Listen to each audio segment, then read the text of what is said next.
प्रिय विद्यार्थियों, उत्तर प्रदेश माध्यमिक शिक्षा परिषद प्रयागराज के कक्षा 10 के संस्कृत विषय के पाठ्यक्रम के अंतर्गत गद्य खंड में आइए पढ़ते हैं। कवि कुलगुरु कालिदासः इस पाठ का आज का अवतरण। पढ़ने से पहले आपसे निवेदन करेंगे कि आप अपना रफ और अपनी कलम अपने पास रखेंगे, जिससे कि कठिन शब्दों के शब्दार्थ नोट कर सकें। तो समय की बचत करते हुए पढ़ना शुरू करते हैं। वस्तुतः कालिदासः मूर्धन्यतमः भारतीयः कविरस्ति। एकतस्तस्य कृतिषु काव्योचित गुणानां समाहारः दृश्यते। अपरतश्च भारतीय जीवन पद्धतेः सर्वांगीणता तत्र राराजते।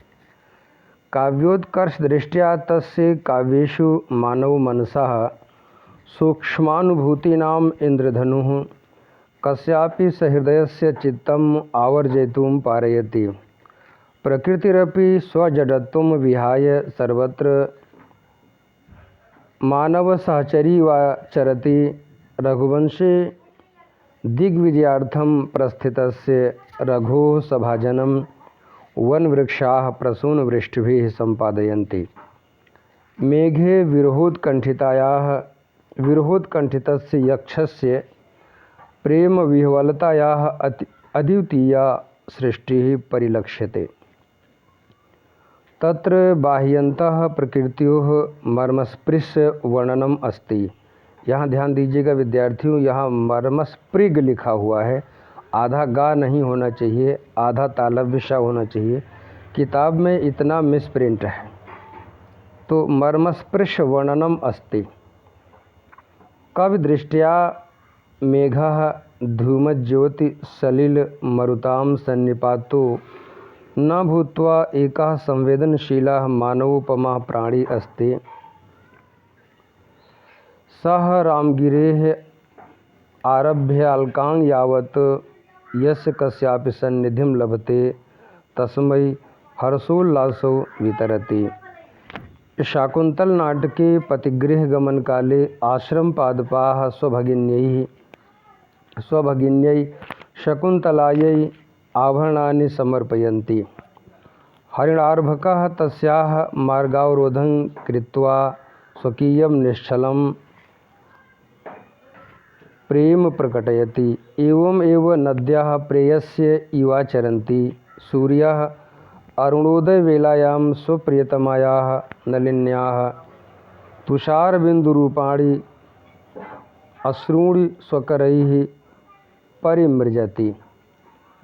विद्यार्थियों, शब्दार्थ देखिएगा।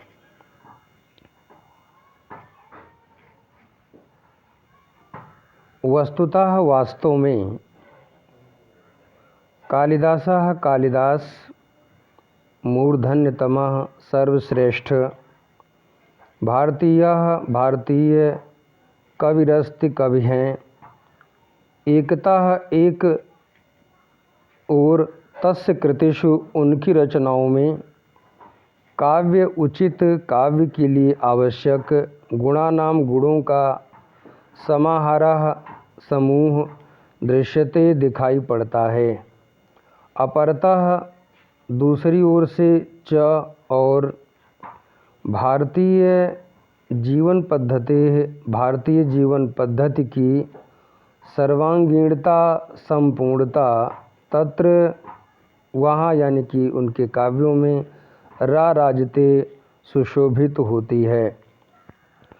काव्य की उत्कर्ष दृष्टिया श्रेष्ठता की दृष्टि से तस्य काव्येषु उनके काव्यों में मानव मनसा मानव मन की सूक्ष्म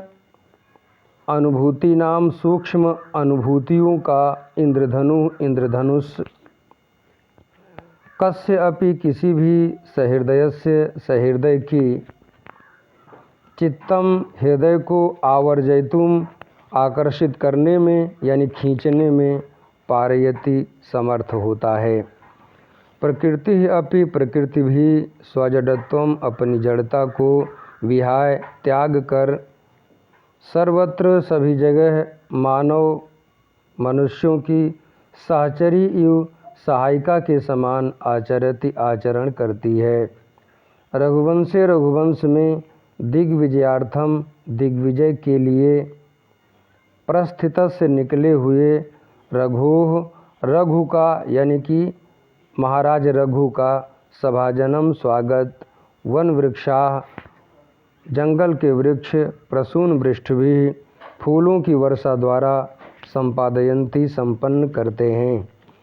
मेघे मेघदूतम में विरह उत्कंठितस्य विरह से व्याकुल, यक्षस्य यक्ष की, प्रेम विह्वलतायाः प्रेम की व्याकुलता की, अद्वितीय सृष्टि अद्वितीय रचना परिलक्षिते दिखाई पड़ती है। तत्र वहाँ बाह्य अंतः बाहरी और आंतरिक प्रकृतियों दोनों प्रकार की प्रकृति का मर्म स्पर्श वर्णनम हृदय को छू लेने वाला वर्णन अस्ति है। कवि दृष्टिया कवि की दृष्टि में मेघा बादल, धूम धुआं, ज्योति प्रकाश, सलिल जल, मरुताम और वायु, इन सब में द्वंद्व समास का प्रयोग किया गया है। तो इन सारी चीज़ों को इकट्ठा किया गया है, समाहार द्वंद्व यहाँ लगा हुआ है।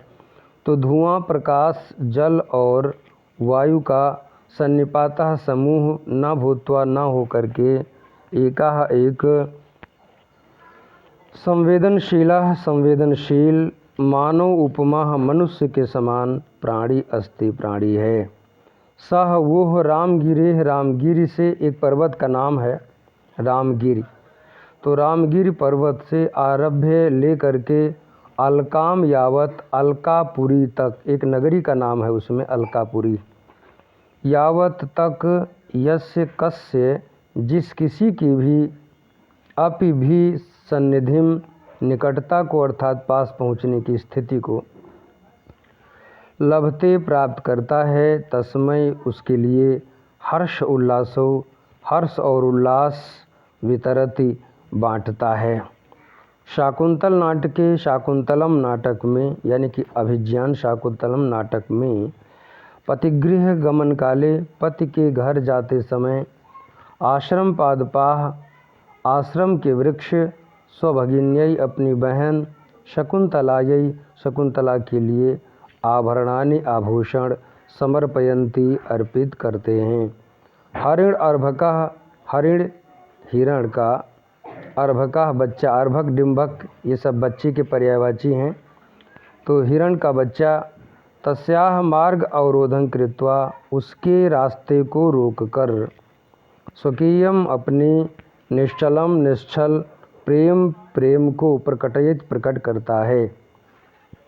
एवं इसी प्रकार से नद्याः नदियाँ, प्रेयस्य इव प्रेमिका के समान आचरण करती हैं।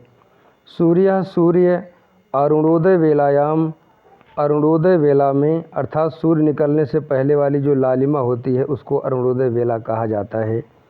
तो अरुणोदय वेला में स्वप्रियतमायाः अपनी प्रियतमा, नलिन्याः कमलिनी के, तुषार बिंदु रूपाणी, ओस की बूंद रूपी अश्रूण आंसुओं को, स्वकरैः अपने किरण रूपी हाथ से, परिमृजति पोंछता है। विद्यार्थियों आइए कुछ व्याकरण के तत्व देखते हैं। कवि धन अस्ति, यहाँ पे विसर्ग संधि लगी हुई है। काव्य धन उचित गुणानाम, यहाँ पर गुण स्वर संधि है। एकतः धन तस्य, यहाँ पर विसर्ग संधि है। अपरतः धन च, यहाँ विसर्ग और श्चुत्व दो संधियाँ लगी हैं। काव्य धन उत्कर्ष दृष्टिया, यहाँ पर भी गुण स्वर संधि है। सूक्ष्म अनुभूति नाम, यहाँ दीर्घ स्वर संधि है। सूक्ष्म धन अनुभूति नाम, धन इंद्रधनु, ये शब्द हैं। कस्य धन अपि, दीर्घ स्वर संधि है। चित्तम धन आवर्जयतुम, केवल शब्दों को जोड़ा गया है। प्रकृति धन अपि, विसर्ग संधि है। मानव सहचरी इव आचरति, इतने शब्द यहाँ लगे हुए हैं, दीर्घ स्वर संधि है। विरह उत्कंठितस्य, यहाँ पर भी गुण स्वर संधि है। बाह्य धन अंतः, यहाँ दीर्घ स्वर संधि है। मर्म धन स्पर्श धन वर्णनम धन अस्ति, इतने शब्दों को जोड़ा गया है, कोई संधि नहीं है। धूम ज्योति सलिल मरुताम, यहाँ पर मैंने बताया है समाहार द्वंद्व समास लगा हुआ है। मानव धन उपमा, यहाँ पर गुण स्वर संधि है। सूत्र आपको बताया गया है आद गुड़ा। हर्षोल्लासो, हर्ष धन उल्लासो, यहाँ पर गुण स्वर संधि है, आद गुड़ा सूत्र है। और समास की बात करेंगे तो समास वैसे पूछा नहीं जाएगा, लेकिन हो सकता है एक नंबर में पूछ ले। द्वंद्व समास यहाँ भी लगा हुआ है। सौभगिन्य और शकुंतलाय, ये दो शब्द आपके लिए लाभदायक महत्वपूर्ण हो सकते हैं। इसमें दोनों पदों में चतुर्थी विभक्ति एक वचन का प्रयोग किया गया है। ये पूछ सकता है आपके एक नंबर वाले प्रश्न में। मार्गधन अवरोधम, दीर्घ स्वर संधि है।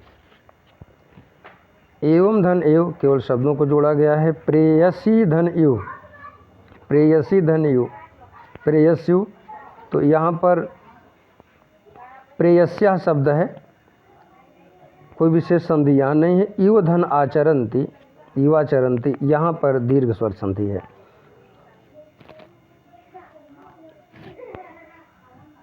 स्वकरई शब्द में तृतीया बहुवचन का पद लगा हुआ है।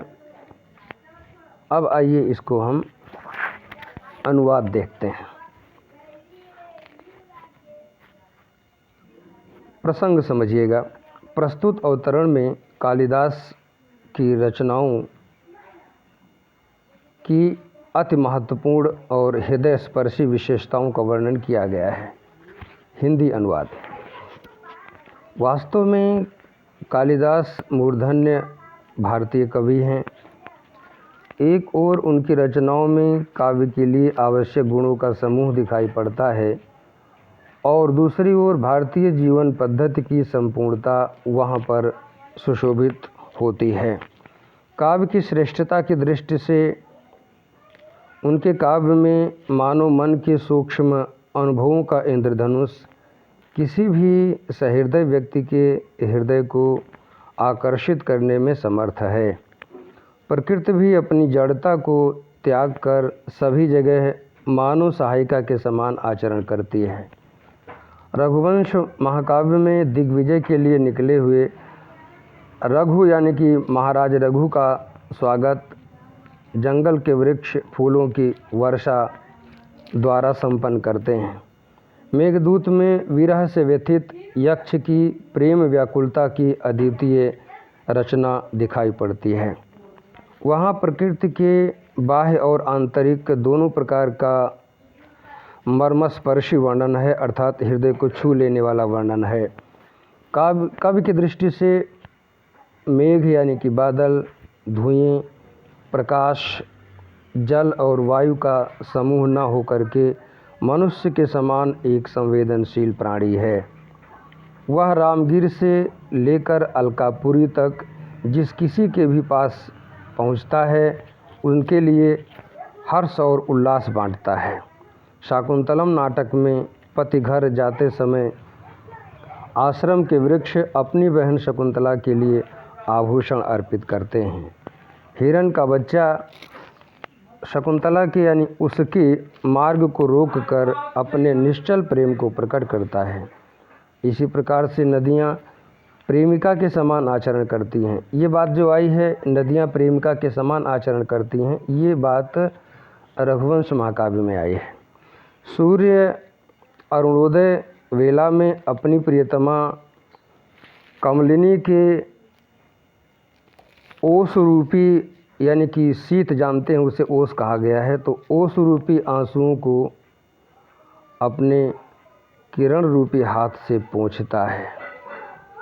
अब ये थोड़ी सी बड़ी अलंकारिक बात यहाँ आ गई है। कवि की कल्पना इसी में समझ सकते हैं कि ऐसे लगा कि शायद रात भर सूर्य अलग था कमलिनी से और वो रात भर रोई होगी, तो सुबह जब उसने देखा कि इसकी आंखों में आंसू हैं तो उसे पोंछता हुआ दिखाई पड़ता है। तो इसीलिए यहाँ पर ये कहा गया है कि मानव भावनाओं का सूक्ष्म अनुभव है। तो अनुवाद भी पूरा हुआ है। अब आज यहीं तक। शुभम भूयात।